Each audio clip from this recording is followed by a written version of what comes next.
see what you can do.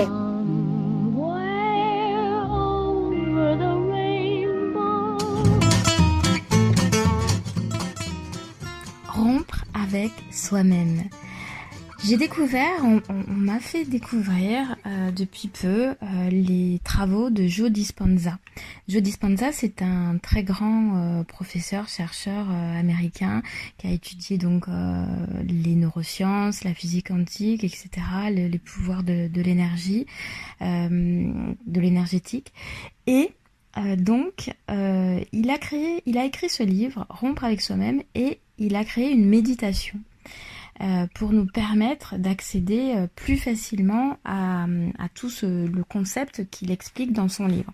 En fait, il explique que quoi ? Il explique que pour réellement créer une nouvelle vie, une nouvelle réalité, il faut être en capacité de ressentir dans ses cellules, dans son corps, vraiment de ressentir ce qu'on ressentirait dans le futur si on était déjà arrivé à ce qu'on voulait arriver. Bon, c'est un peu confus.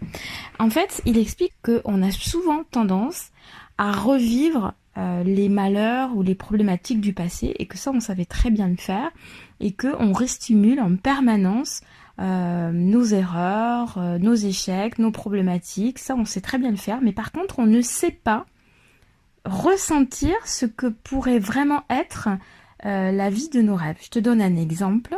Par exemple, tu rêves d'être un auteur super connu, super reconnu, super riche, qui écrit des best-sellers. Voilà, petit clin d'œil à notre ami Frédéric Lenoir. Voilà, tu veux devenir Frédéric Lenoir, en femme ou en homme, hein. Bon, bref. Et donc, tu dois ressentir dans tes cellules, imaginer pendant la méditation vraiment tout le parcours. Donc tu t'imagines en train d'écrire le livre, en train de le présenter à la maison d'édition qui te dit oui, qui le publie, qui est distribué partout dans toutes les librairies, tout le monde se l'arrache, il faut que tu vois des queues et des queues de personnes qui viennent signer ton livre, la joie que ça te procure, l'argent qui arrive sur ton compte, etc., etc., et les autres livres que tu commences à écrire. Tout ça, tu dois l'imaginer, mais vraiment dans comme si c'était vrai, tu vois. Tu dois être connecté à ce futur qui devient présent.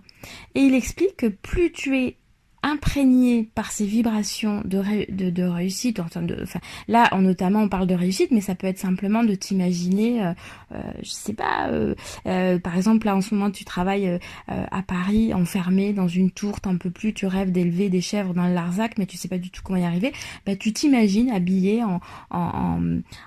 comment dire, en éleveur de chèvres, avec tes chèvres dans la montagne, t'entends les cloches, tu sens l'odeur des chèvres, tu sens l'odeur de la montagne, bah tu t'imagines vraiment y être déjà dans de bonnes conditions et heureux, et tu le vibres dans toi. Peu importe ce que tu veux être, l'idée c'est d'arriver à te connecter à ça, comme si tu étais déjà. Et il explique que les opportunités et tout arrive, tout s'ouvre pour que justement cette réalité devienne ta réalité du moment. Voilà. Donc, c'est très synthétique comme explication, mais c'est vraiment une approche extrêmement puissante et intéressante qui est très bien expliquée et développée dans son livre Rompre avec soi-même. Et je t'invite vraiment à essayer sa méditation que tu trouves facilement sur YouTube, Joe Dispenza, Rompre avec soi-même. Essaye-la, c'est d'une puissance incroyable et je la recommande vraiment vivement. Je te souhaite une excellente journée lumineuse et pleine de réussite. À demain, ciao!